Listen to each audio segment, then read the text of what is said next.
kita bisa dan yang penting lagi bukan hanya hari Kamis, apa? Hari Jumat lusanya. Silakan datang lagi untuk pra peradilan yang keempat. Ya, kita sudah mendaftarkan pra peradilan yang keempat dan jadwalnya adalah besok hari Jumat. Ya, kita tunggu jam 9 ya, jam 9 pagi. Jadi itulah pra peradilan keempat. Tentang apa?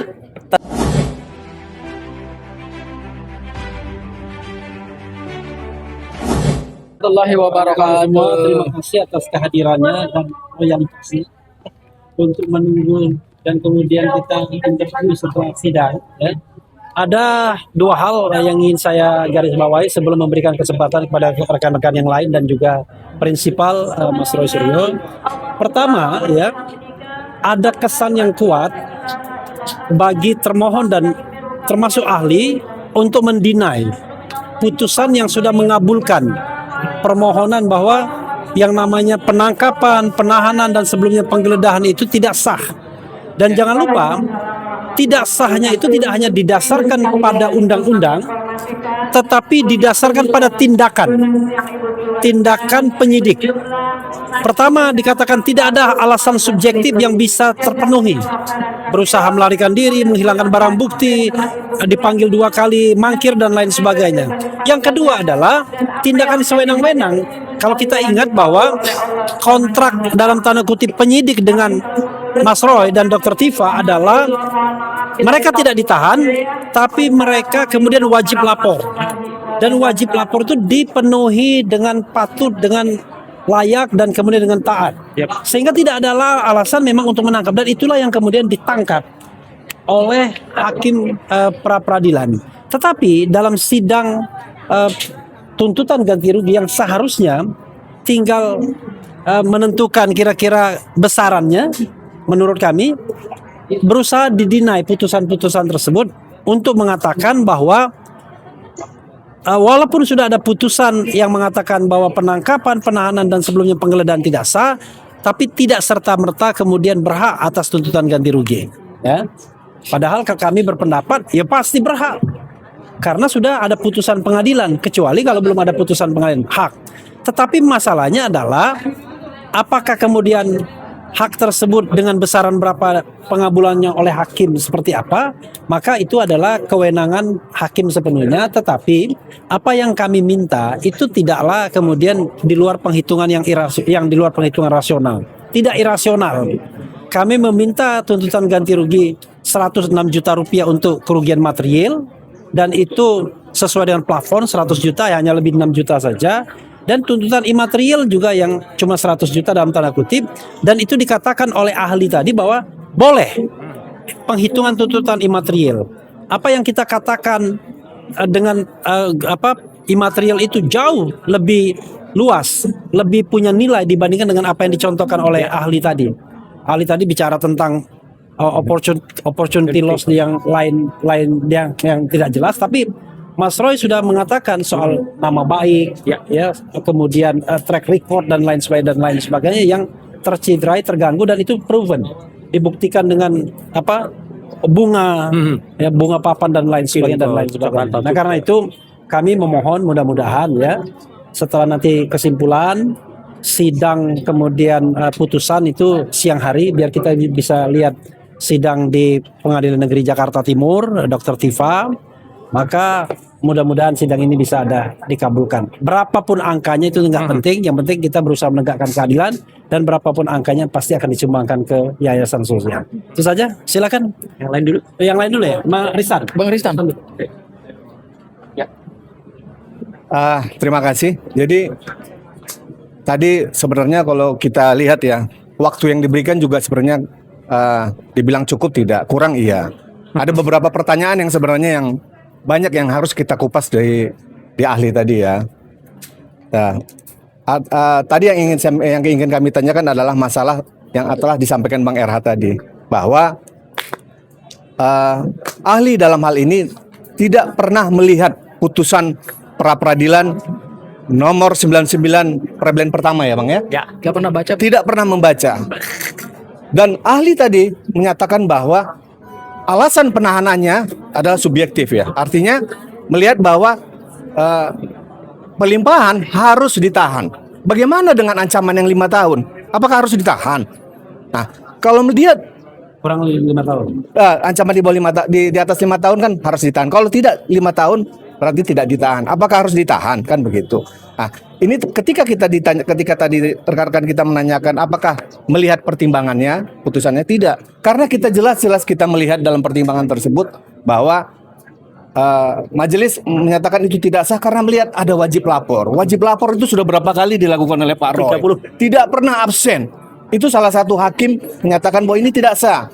Kemudian kedua juga kooperatif untuk pemeriksaan semua segalanya ya Pak ya, kita sudah kooperatif. Artinya tidak ada alasan sebenarnya untuk menahan dalam rangka pelimpahan tahap 2 ini. Nah, inilah pertimbangan-pertimbangan ini yang tidak didengar apa tidak dilihat ya, tidak dibaca oleh ahli. Nah, itu mungkin yang salah satu dari kami. Itu Bang. Oke, ya, silakan. Jadi sebelum Mas Roy ya, Mas Roy, jadi gini, ahli itu yang dimintakan adalah pendapatnya. Dan ahli itu mendasarkan pendapatnya tentu pertama adalah berdasarkan undang-undang dan juga berdasarkan putusan.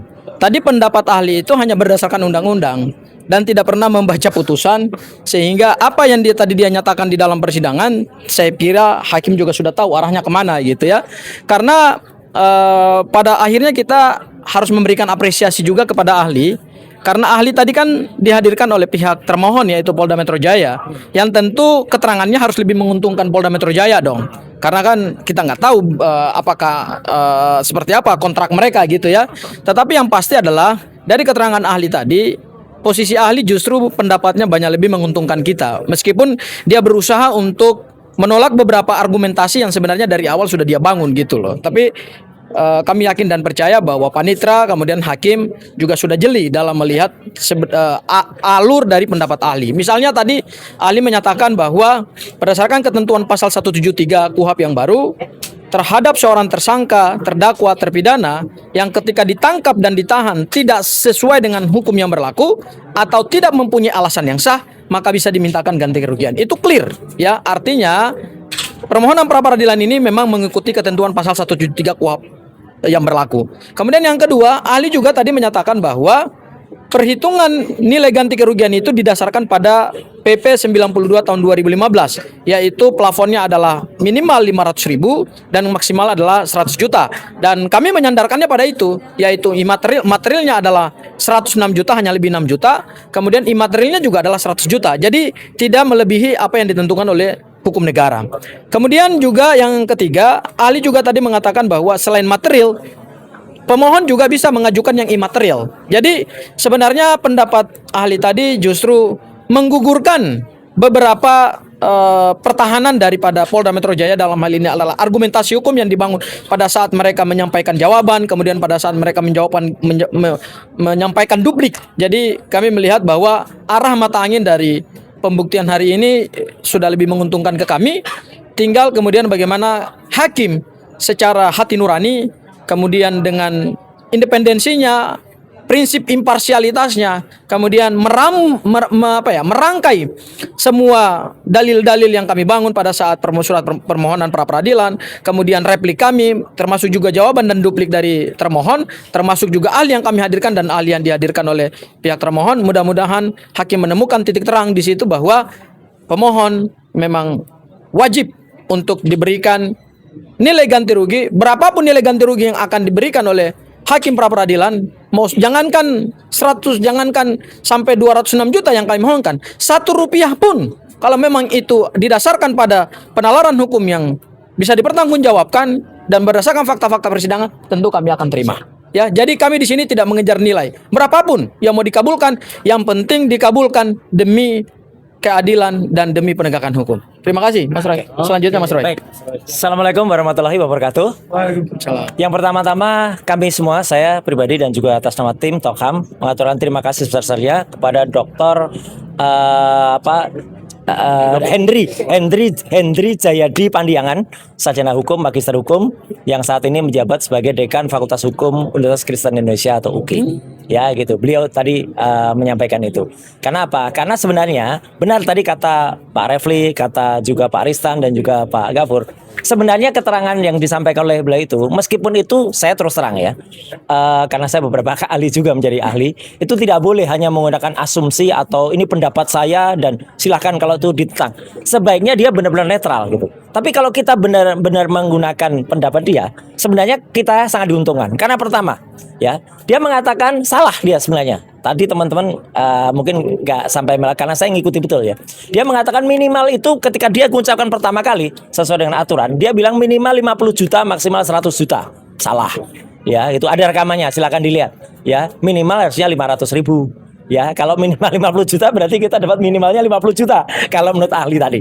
Ya, itu yang pertama, kesalahan yang pertama. Yang kedua adalah apa? Ya, kita semua tertawa. Tentu teman-teman juga, saya juga tadi sempat baca komen dari beberapa netizen. Terima kasih ya. Yang mengatakan bahwa ketika ahli mengatakan tidak baca putusan pra peradilan dan dia mengatakan karena saya nggak mau masuk ke pokok perkara. Loh, jauh banget. Pra peradilan memang tidak menyidangkan pokok perkara. Pra peradilan memang hanya menguji formalnya.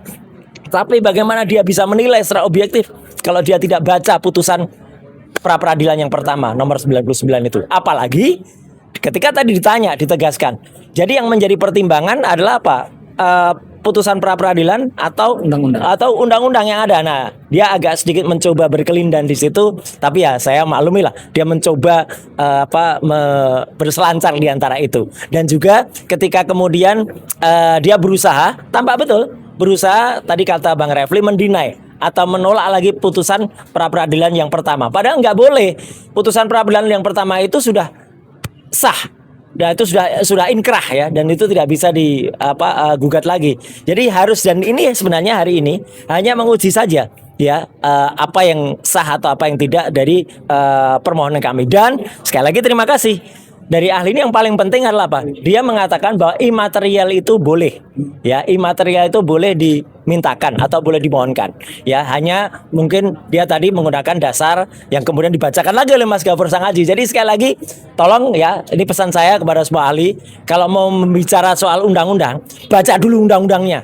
Ya gitu, dia tadi juga nggak baca undang-undang tentang kerugian negara itu, nggak baca, baru dibacakan Mas Gafur, baru dia membaca. Jadi itu ya pendapat saya. Tapi sekali lagi saya ngaturkan terima kasih kepada Pak Dr. Hendri Jayadi Pandiangan, karena apa? Sekali lagi itu menguntungkan kami.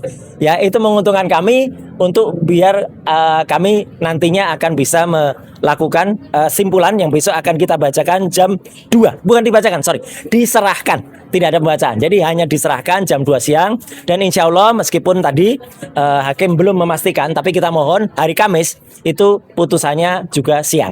Supaya kita bisa dan yang penting lagi bukan hanya hari Kamis, hari Jumat lusanya. Silakan datang lagi untuk pra peradilan yang keempat. Ya, kita sudah mendaftarkan pra peradilan yang keempat dan jadwalnya adalah besok hari Jumat. Ya, kita tunggu jam 9 ya, jam 9 pagi. Jadi itulah pra peradilan keempat. Tentang apa? Tentang pencekalan. Ya, gitu. Ya, pencekalan dan ada beberapa ya gitu, tapi yang penting tentang pencekalan. Jadi sekali lagi terima kasih kepada teman-teman semua, dan sekali lagi apa yang kita mohonkan itu adalah tentang kerugian ya, ganti kerugian soal uang ya gitu, tapi jangan dinilai uangnya karena kami tidak melihat apa itu uangnya, tapi uang itu didapatkan dari mana dan siapa pengguna uangnya. Jadi selama pengguna uangnya itu adalah clear, baik, dan kita akan salurkan kepada yang berhak, itu tidak perlu katakan dipertanyakan lagi ya, karena apalagi kalau uang itu digunakan secara tidak sah seperti ini. Nah, kalau ini orang menggunakan uang tidak sah kayak gini nih ya gitu, silahkan dibaca sendiri keterangannya. Jadi kita menggunakan itu putusan ini, insya Allah akan kita manfaatkan untuk sahabat-sahabat, untuk teman-teman yang lebih memerlukan. Sampai jumpa besok mungkin singkat banget ya gitu, tapi silahkan jumpa lagi. Yang ramai adalah hari Kamis dan juga hari Jumat di tempat ini. Sekian, terima kasih. Wassalamualaikum warahmatullahi wabarakatuh. Waalaikumsalam. Ya, cukup ya. Uang tidak jahat. Nah, uangnya nggak jahat, tapi yang jahat adalah menggunakan uang itu, riwayat nih. Nah, itu yang jahat. Tidak, itu mendapatkan uang dengan cara tidak halal. Nah, itu makanya kita halal. Ya, oke. Terima kasih ya. Iya.